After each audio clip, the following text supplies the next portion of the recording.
about the film An Irrepressible Woman. I am co-chair of the POSES JCC Jewish Film Festival Committee, and it is my honor this afternoon or evening, depending on where you're from, to introduce our panelists for today. We have Nelly Kafsky, who is the producer of our film. In addition to being a producer, Nelly is an actress known for A Model Employee, Free Zone, Victor Young Perez, and most recently for our film, An Irrepressible Woman. Nelly is a seasoned veteran of film and television. She has produced more than 50 TV shows and films, and she runs a production company called Mazel Productions. And our moderator for today is Professor Daniel Lee. Daniel is a World War II historian and a specialist in the history of Jews in France and North Africa during the Holocaust. He is a senior lecturer in modern history at Queen Mary University of London. And he is the author of Peten's Jewish Children that was published in 2014. And more recently, this year, a new book called The SS Officer's Armchair, Uncovering the Hidden Life of a Nazi, which was written in English and I just learned has been translated into French and several other languages. So welcome, and I'm going to let Daniel explain the ground rules for today. Thank you. Thank you very much, Barbara. Thank you for the introduction. I'm sure that people will sort of trickle in over the next few minutes. So everybody, of course, is very welcome. So again, thank you, Barbara, for introducing me and for introducing Nelly. And thank you, of course, to Nelly for producing this truly remarkable film. So what I think we're going to do is Nelly and I will have a chat for about 40 minutes before we open up to questions from the audience. But, you know, this is 2020.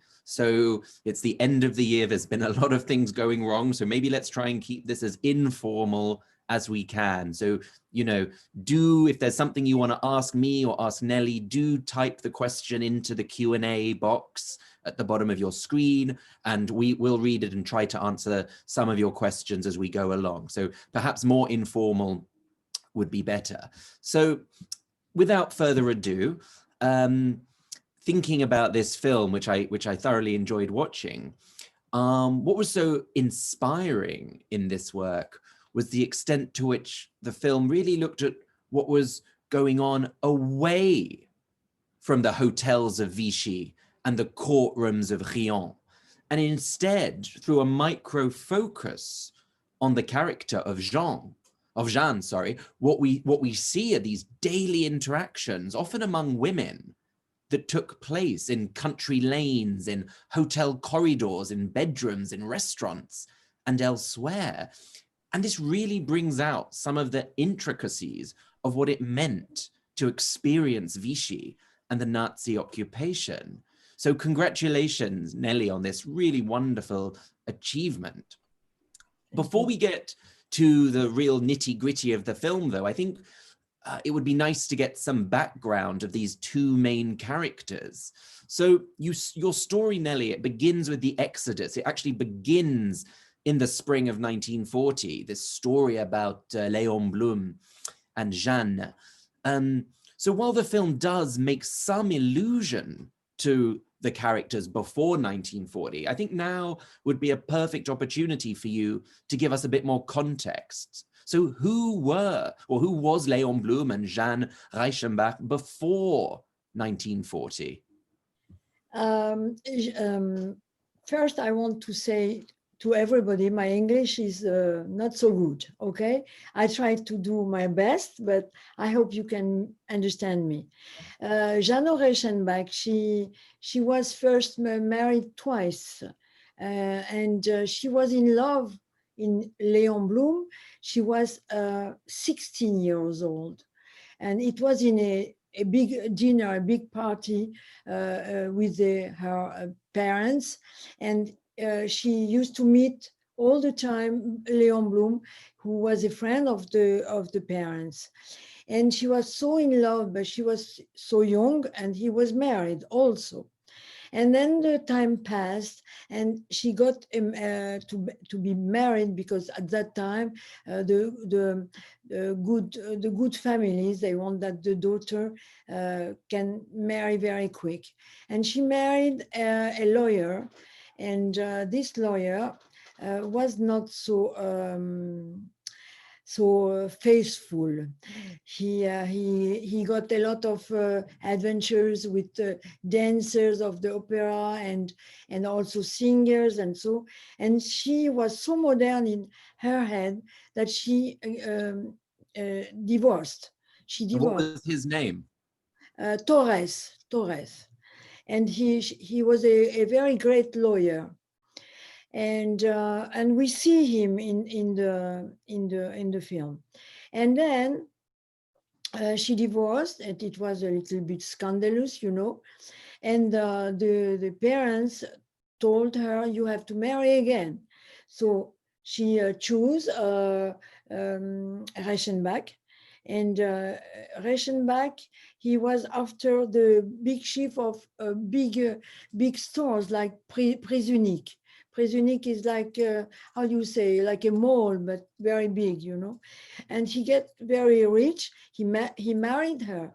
He was completely crazy on his wife, but she was not, because she had in the head Léon Blum.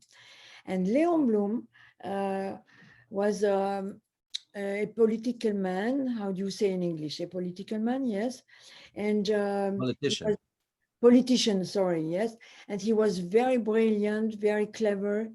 And she was so in love. And then she tried to be with him, but it was not possible, because she was married and he was married. And the wife from Bloom was ill, and then she died, and it was easier to get nearer, but it was complicated. She was still married. And then you imagine all the story from France, terrible, with the Nazism and so. And Bloom was in great difficulties. And she decided to follow him and to support him and to prepare him to be in the court and to defend him, And it's very. Could you just, before you get to that, could you just tell us one or two more details about Léon Blum? Like what were his politics? And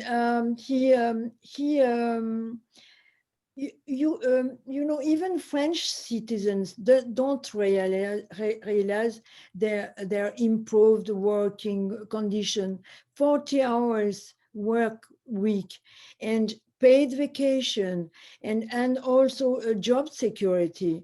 But all that was put in place by Blum. And he was a socialist, but he was not, how do you say, he was socialist, but comment on dit, il était un socialiste mais mondial, il n'était pas global. Yes, yes, he was. He was. He was I don't find my word this evening. I don't know why. Il était he was prime minister. Prime minister. Prime minister of France, and first he studied law at Sorbonne, and in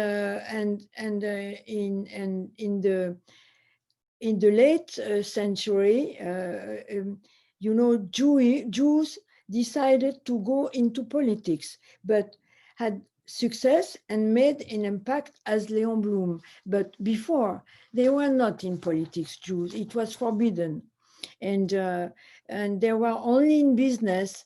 And as the Industrial Revolution changed the world, they had expanded business opportunities, but never in politics. So Blum. There were some Jews in French politics. There was like très mieux, but Yes, but it was not the same. You know, to be prime minister, uh, it's very important. And the Jew was never prime minister. And the anti-Semitism has never disappeared and never disappeared. And you know, in Europe it was terrible all the time. And Bloom, he passed test to get into the Council of State. And he was very successful. Before, he was boulevardier. He wrote, you know, he wrote for literary magazines and he reviewed theater works and was a critic and wrote also a book about marriage. And he recommended premarital sex, no, not marriage. And he was married twice. And he wrote also short stories, but he has 3 wives, and the last 2 were Mrs. First. He was a friend of Proust. He was like a gentleman, very precious, you know, very smart, very delicate, very polite. He was friend of Proust and André Gide, and he loved and was influenced by the work of Stendhal, The Red and the Black. And So would there be, who would be an equivalent today? Can you compare Léon Blum to somebody we in don't, today? no. Or is he, you can't compare Léon Blum? No, neither Macron, neither Trump, neither Biden, neither nobody. All right. No. Well, maybe the audience has some thoughts on that. Okay, Yeah. so now here we are. We're in 1940. Nelly Yes. has told us all about Léon Blum. She's told us all about Jeanne Reichenbach. So here we are. We know that people here tonight have watched the film already. Now, it seems to me, and you know, Nelly, you and I have already discussed this in the past. You know, we're both fascinated by the Second World War, Yes. and there are so many parts of this story that still haven't been told after 80 years. People are still interested in the Second World War. So why did you make this film? Like, why a film about Léon Blum and Jeanne Reichenbach? You know, my great desire is always to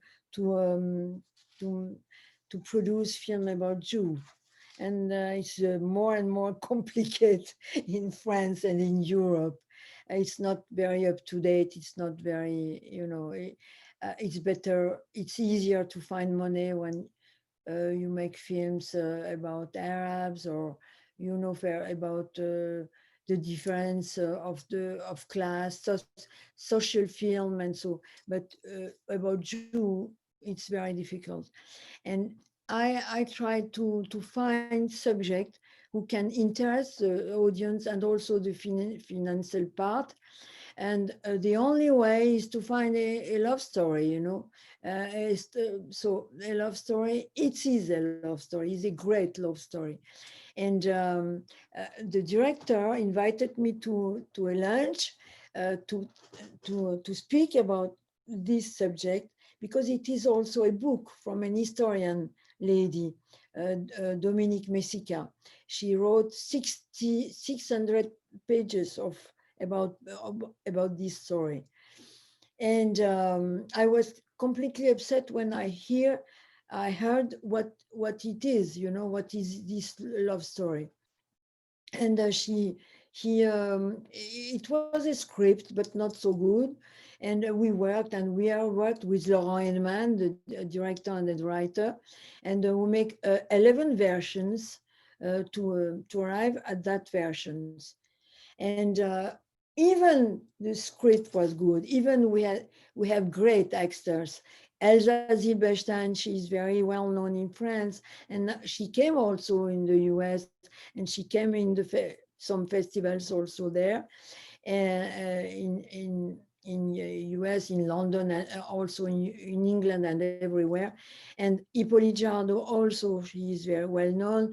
Émilie Dequesne, she got Oscar, César, and she was in Cannes. She had the first prize, and she's also well known. But even all that, it was very difficult to finance it. but never mind. I did it. I'm very glad, and I'm very glad to speak to you and to know you, because you are a very famous historian, gentleman. So I want to ask you something. Can Ah, I? of course, we're informal. Go for it. I want to ask you uh, some details about how the war uh, came and in France, and how could people, French people, accept so easily to be prisoner, Occupied. occupied, and prisoner in the mind, you know. I think that's such an important question, and I think you really capture that very well in the film, especially in the first scenes of the film. This total chaos that occurred in France in the spring and summer of 1940, and this is something which is really wonderful in the film, because the war was declared in September 1939, but for the first 8 months of the war, there was actually no fighting between France and Germany. It was the phony war, the drôle de guerre. And then we know that in May 1940, there was this sudden invasion from the Germans into France through Belgium. And within 5 weeks, the French army had totally capitulated. And you had 1.5 million French men who were prisoners of war. And I think, again, something we see from your film is that, like I was saying, the total chaos that was going on. There was you couldn't, families were totally separated from each other. You had 10 million people going from north to south, fleeing the Nazis. This is the largest number of people moving in one go since the Bible, okay? It was complete bedlam. People were there are stories of people bringing little birds in cages on the road with suitcases. And, some of the people here, they might have seen the film Suite Française by Irene Emirovsky. And we really see in the first part of that book, the total chaos of the Exode and the Exodus. So I think that, in June 1940, when the new Maréchal Pétain, the new prime minister of France, sort of came with a solution to end the chaos, the fact that there wouldn't be any more war, the fact that 1.5 million French men, that's a huge number, were taken in, were being prisoners in Germany. I think a lot of people really thought, okay, we trust Pétain. Pétain rescued us in the First World War. And let's not forget, in the summer of 1940, Germany was completely in control. There was no America, United States. There was no Soviet Union. It was just little England over there, and then the war would be over. So I think for a lot of people in France, they really, really thought that Germany was going to win the war. And what was so important was to secure a strong place in Hitler's New Europe. And that's why a lot of people, I think, probably would have rallied to Vichy early on. Not everybody, because we know about de Gaulle and we know about others, but some people. So I think, at first there was a huge amount of support for the regime, especially in its first 2 years. It's but I think explanation, yes. But I think thinking about history, so if I could come back to asking you now about history. So we have this situation in France. The country is divided in two. We have the occupied France, which is like any other country in Hitler's Europe. So there's German presence, there are signs in German, etc. And then we have the other part of France, which is not occupied.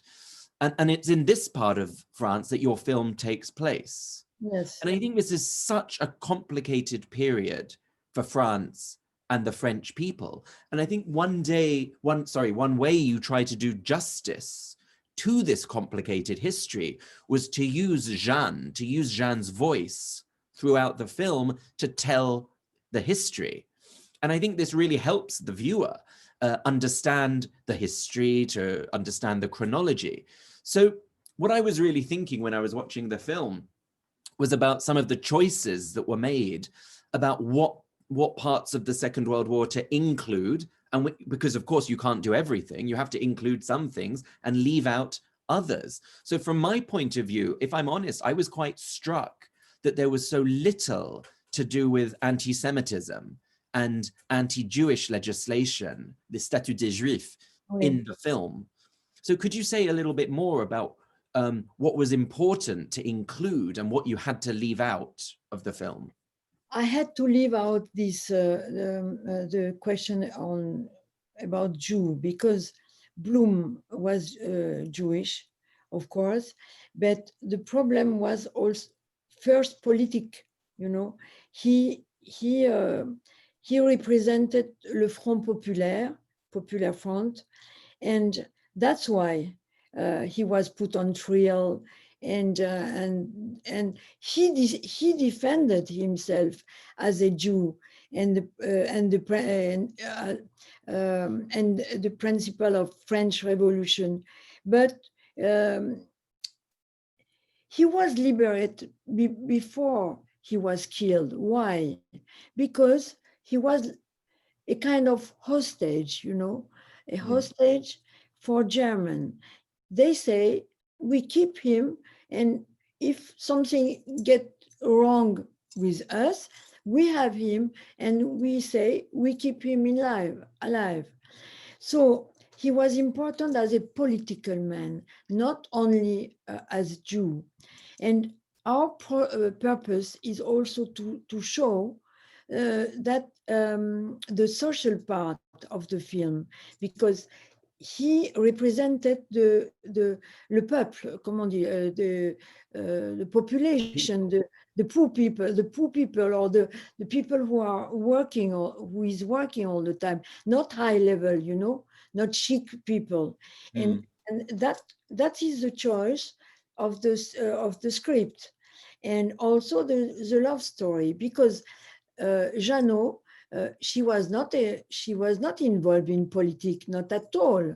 The second wife of Bloom was a very strong political woman. She was involved in very many things. But Jeannot, no, never. She made everything only for love, and she understood not so quickly that she is defending someone who improved the condition of the French people, and also that he's Jewish. I think I'm sorry for my bad English. I hope you understand what I say. So did you understand? Yes. Okay. I did, but I think my internet was a little shaky at that moment, so I might have not caught everything. No, I think what is important to know that he was not arrested because he is Jewish. He was arrested because of his work on the French condition, you know. And right. But my question, what I want to know is, if he is Jewish and Jeanne is also Jewish, yes, I was wondering, of course, so I'm wondering where is the reference to Jew? Like, for example, we have the Statut des Juifs that the Vichy government put out in October 1940, the first Statut des Juifs, the anti-Semitic legislation. This was followed in June 1941 by a second Statut des Juifs. So I'm just curious to know a little bit about why some of the general anti-Semitism in France at that time was not in the film. Because they were in the free zone.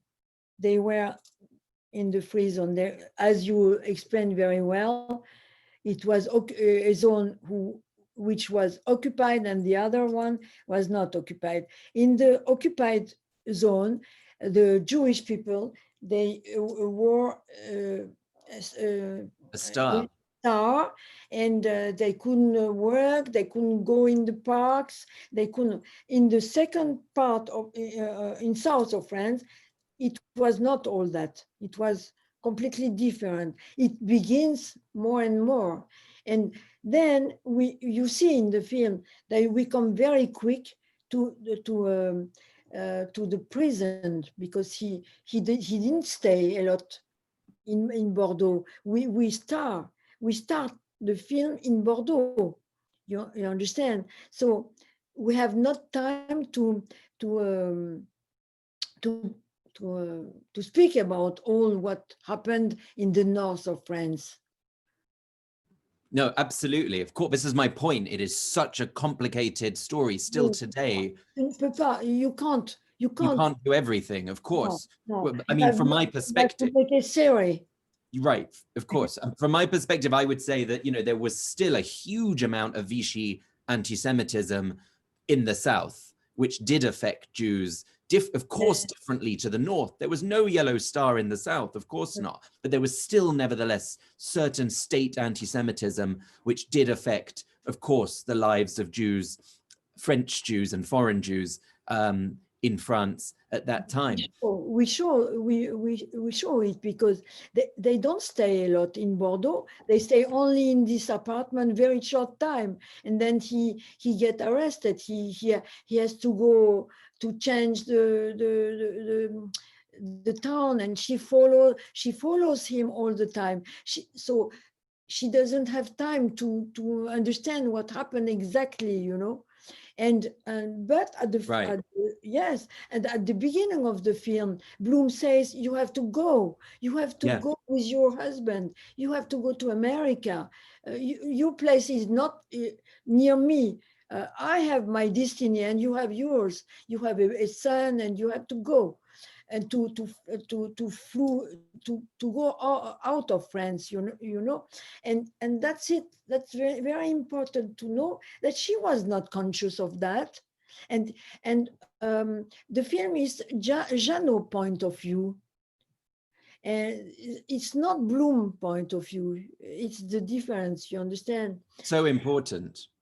Yes, and when you see in the film, at the end of the film, you see a baby, and this baby exists now. She's 75, and I didn't know that she was living. She was still living. I didn't know her, and somebody told me, but she's here, and so, and it's the granddaughter of Jeannot, and so I contact her and I say, I have to show the film about your mother, your grandmother. And she said, okay. And she came, and we show her the film, and she was completely upset. We had, she cried, and she was so upset. It was wonderful because I was scared, I didn't know if she wanted to see it, if it's true, because when you make a film, it's not exactly the reality, And she says it's exactly my grandmother. It is exactly what happened, exactly. And she promotes the film with us all the time in France. Amazing. That's Yeah. what chance to discover her. Her name is Dominique Torres. Torres, yes. Well, of And course. she was very upset because very grateful to us because she told us nobody spoke about my father. My father died very early at 20 years old, and nobody spoke to him. And I don't know my father, and now I know him through the film. Wow, that's amazing. That is truly remarkable. What a huge piece of luck to come across the granddaughter. So I noticed we have a question from Michael in the chat. I'll read it to you, or maybe I could just ask it because it is something I was wondering about. And this is, for me, one of the most beautiful parts of the film is sort of the way that the women get together as a group and they solidify.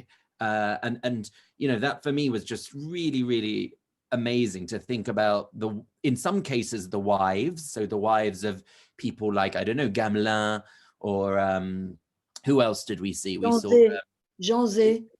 Madame Zé, Madame, who else? Daladier, maybe, I can't remember. But it was such a wonderful, it's just not what we think of when we think of these great men during Vichy. So the question from Michael that we had in the chat was about how you chose which women to include. Like, how were you able to choose how these women, you know, how did you select these women?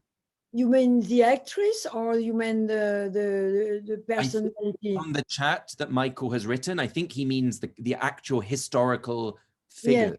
But I but might be. it was true. It was it's the true people. It's the true people, because they were also on trial. They were in prison, and the wife or the mistress sometimes they were in the hotels, in this, you know, they rent a little apartment to follow her husbands. So it's the true names. Jean Zay, the lady of Madame Zay, she was in the same hotel than Jeannot and René. Yes. Yeah, I think that's, yeah. And also the way you included Mandel in the film was a really interesting. I wonder how many people in America, our friends who are watching now in America, have heard of Mandel, one of the most fascinating Jewish politicians in France. I want to speak. I want that you speak about Mandel, if you know something about him. No, I probably know very little compared to you. I've never written about him, but I just know, of course, you know, I thought what you did to capture how, you know, what a complex individual he was, a fine politician on the, well, center right, I suppose, and the way his death came about. I thought you did you handled that extremely. It was an accident. It was an accident. He Laval didn't want that he died, and the French police took him and brought him in the dans la forêt, in the woods, and he was shot there, but in the back. And when, yes, in the back, and he just walked, and I don't know why I think they were very anti-Semitic, because and Laval was so angry because he didn't want that Mandel will be shot.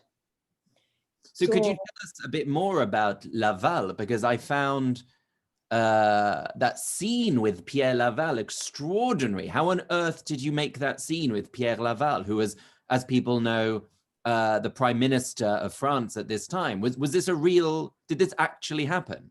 Yeah, what happened is that Jeannot went to Laval and asked to go to meet her husband, but at that time it was not her husband. She was the mistress only, you know. She was not married with him, and the scenarist and the Laurent Hinman and the director wrote very nice dialogues, and I think very nice part. And it was also in the book from Dominique Messica, but not exactly like that, of course. It was only the sense, you know, the meaning. The meaning was true, but all the dialogues they invented it. Yeah. Okay. That's it. That clears that up for me. I was really wondering about that. So how you know, the story ends with the arrival of this baby, but what happened afterwards to Jeanne? We know that Léon Blum obviously was a little bit involved in politics, of course. Yes. A little bit. You know, he was an important Zionist leader, and he was working with he worked with Chaim Weizmann, and he was personally responsible for France's votes to recognize the state of Israel. That's very important. I think nobody knows that. So it is very important for France, because France voted. You understand me? You hear me? Yes. Perfect. Perfect. Yeah, okay. And because I don't know, something is written on my screen, but I don't know. Okay.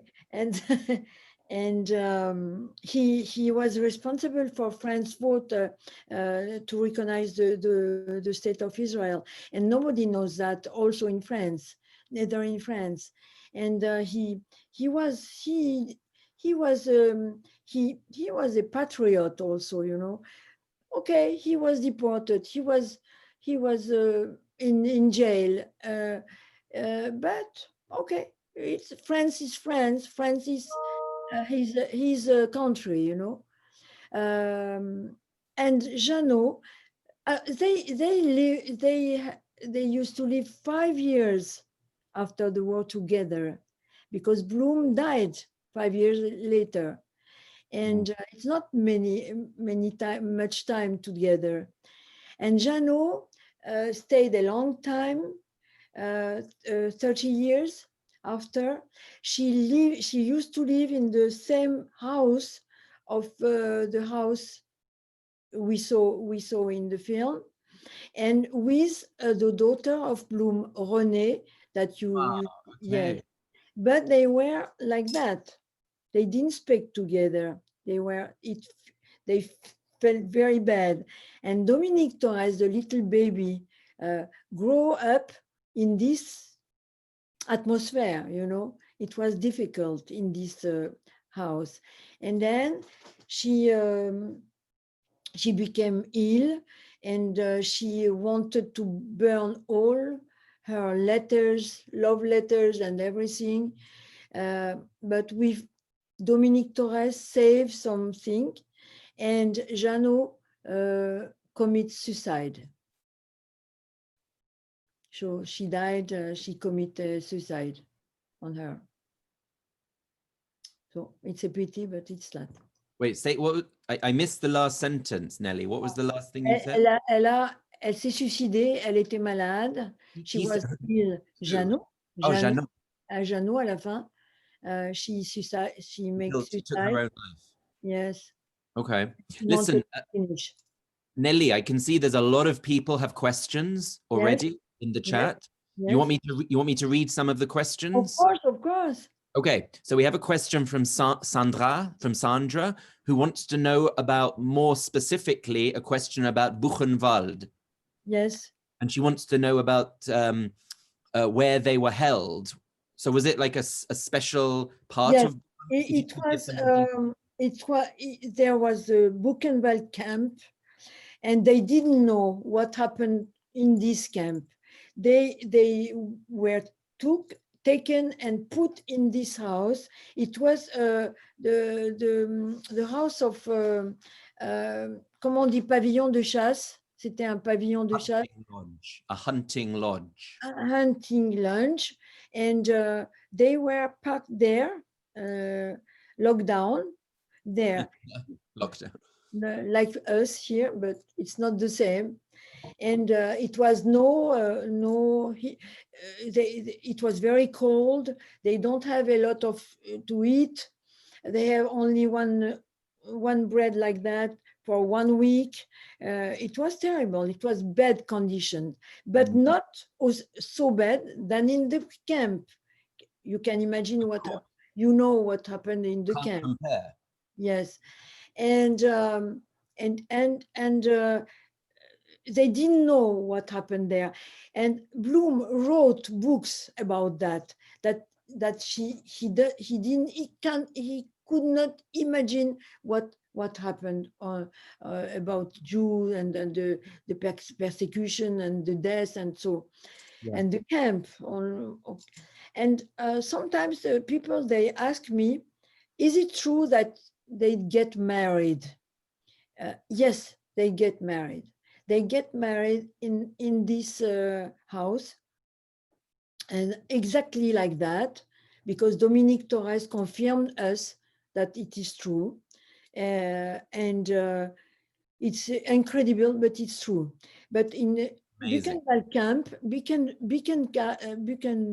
camp, there was 6 wedding between Jewish people. Wow. 6.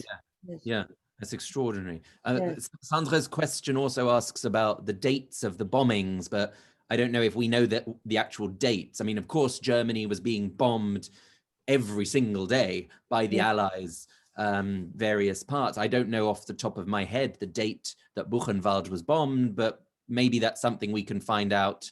Yes, it was bombed. It Of was bombed. course, It but was bombed. the question of But the date. at the end, when they got out from Buchenwald, Mm. from the house, this Mm. house, the camp of Buchenwald started to be destroyed. Yes. Yeah, yeah, okay, Same good. time, at the same time. I have a question from Elizabeth Berry, who's, can you tell us a bit more about background? Love for Blim was kind of, but in the middle of World War II. Maybe, Elizabeth, you could just be a bit more specific, if you don't mind, with your question, and just please write it again, something a bit more focused, so I can try and answer that, if that's okay. Barbara has asked, can you, Nelly, if you can say something about the choix de traduction, so the choice of translation of the title of the film. It's very different in English to in French. Was this, whose decision was? The title of the film? It was a big question. It was a big question to have a title in France, because all the financial people and the men who put money in the film, they say we don't have to put a title who can remind with something with Jew, and it's better to make a title with only for a love story. So that's why we choose Je ne rêve que de vous, I dream only from you, and it's also the song which is in the film you hear this song, Je ne rêve que de vous. Je ne rêve que de toi, je ne rêve que de vous. And our international agent, he says we need something more strong about the lady, because it's the story of Jeannot, and that's why we choose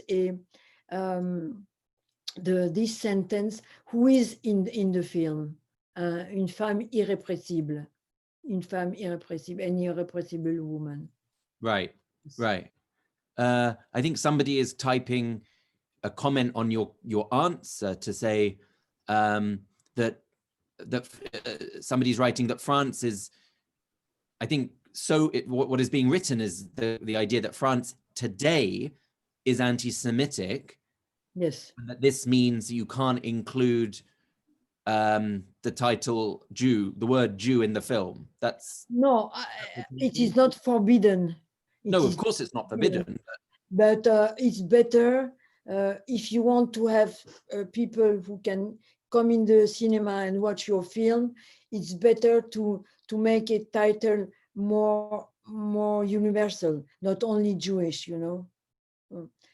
So could you say just something else about the mother of the baby? Alors la mère, she was a very great lady. She was a very great lady. She was in the resistance in England. She was French or English? She was French, but she used to live in England okay. When she was a child, and after she was in the resistance, and she's a very tough lady, very nice. Yes, she fights, you know, she was a fighter, and not like Jeannot, you know. Jeannot was in love, and the love comment on dit, la poussa à faire tout ça, la propulsa. Jeannot, elle a fait ça par amour, tout.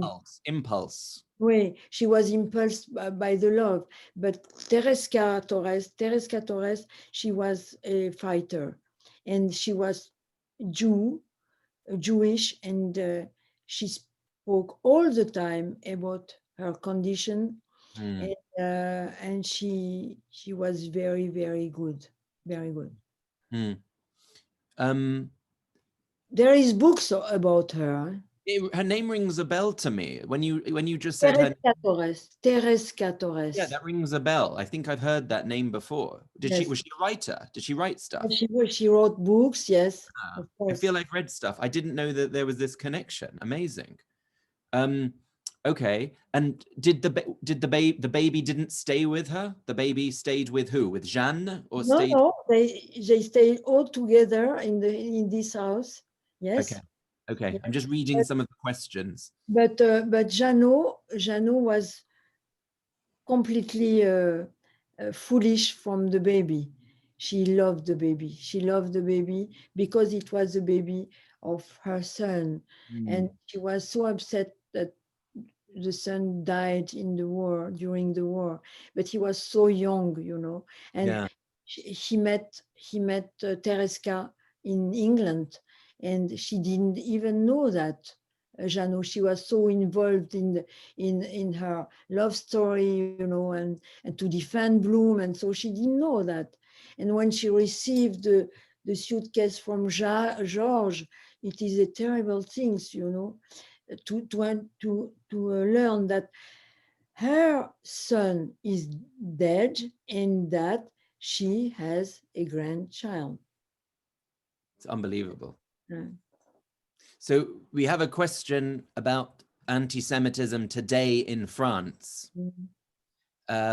So I suppose, could you say perhaps, in your opinion, what is going on today in terms of anti-Semitism in France? And do you think that it could lead to the persecution today of Jews in France?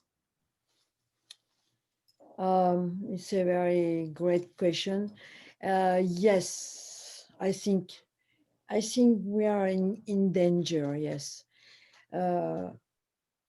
Fortunately, we have a government. We have a president who is watching about that. He is not always making good things on the right place, but I think he's very. He watch all what happened. You know, I think in the US and everywhere, the people, they don't know how the Jewish family are suffering in the suburbs of the big towns. They are because of Israel, not because of Israel, because of the unknown history of Israel and because of the politics of Israel, who is completely changed by the medias in France. The Arabs, they don't like the Jews, because the Jewish people, because they make no difference with Israel and the Jewish people who are French, who are integrated in France, and who are French generation and from generation. And it's very dangerous for these families to stay in the suburbs. And the Jewish organization, they try to find money to make this family move from the suburbs, and they try to put this family more and more far from the suburbs. But à chaque mois, enfin, il faut dire que on les fait déménager. I have, okay. Sorry. You can translate? Yeah, I can translate if you want, but your English is great. Okay, so this Jewish organization, they find money to make the Jewish people move from the suburbs. First, it was suburbs near Paris or near Lyon or near Marseille. And years and years, they have to move further and further and further, not to be annoyed, because they have a lot of problems. And nobody tells that on the media, nobody, because la crainte, fear of what can happen in France after. We had a lot of problems 1 month ago. You imagine this poor Jewish teacher who was completely, comment on dit, décapité. Had his On head lui a enlevé oui, on lui a enlevé chopped his head off. yes, he was Jewish. I didn't know that. I haven't seen mention anywhere of his Jewish. No, because they don't want to mention, because it's too dangerous to mention that. It's dangerous for the other Jewish teachers. I mean, yeah, it's an extremely complicated. It's very difficult, very difficult, very difficult. Yeah, I mean, it's something that obviously has a long history, this question, and we really could be here for a very long time. But sometimes, we do need to we need to go sometimes back in history to understand French anti-Semitism, even the deep sort of Catholic 19th century anti-Semitism in France, because I wonder to what extent. Not only in France, not only in France, but I do wonder in France about the extent to which that idea of the anti-Semitism that was present during the Dreyfus affair among some people, how different, has that totally disappeared? I don't know. I sometimes find myself in circles in France where the old-fashioned anti-Semitism is still extremely prevalent, and this sort of new anti-Semitism, I think it's complicated. But let's get back to the film, because we have lots of questions and we're running out of time. So people want to know what happened to Jeannot's other son, the one who did not die. He died before she went with Bloom. He died because he was ill. He was very ill. He stayed at the country with the mother of Jeanne, and we didn't put in the film because it is another story, and we wrote some they sent some screen about that, but we couldn't include in the film because it's another story. We had to focalize on Jeannot, Bloom, and George, of course. George, yes. So there's a question, maybe I can try and answer this. We can both try. Would Jeannot have been safe in the free zone of France? So Jeannot was in the free zone of France. And the reason that she was safe was because she was French. She was born in France. She had French citizenship. Her father probably fought in World War I, maybe, I don't know, or her brother. So she'd been in France for many generations. She wasn't one of these people who might have come to France from Poland or Lithuania in the 1920s who didn't have citizenship. So she would have been more safe in the free zone than somebody who had come to France later and who didn't have French citizenship. And then another question, do you think Léon Blum's fate, so what happened to Léon Blum, would have been different if Jeannot did not follow him to the camp in Germany? Yes, exactly. He wrote books and he told it. He say, if Jeannot didn't follow me, I surely died immediately. I didn't want to live. I was too weak. I was too tired. I was too. My mind was completely destroyed, and he had a so big picture from France. France, the country of the liberties and equality and fraternity, and all that fell down.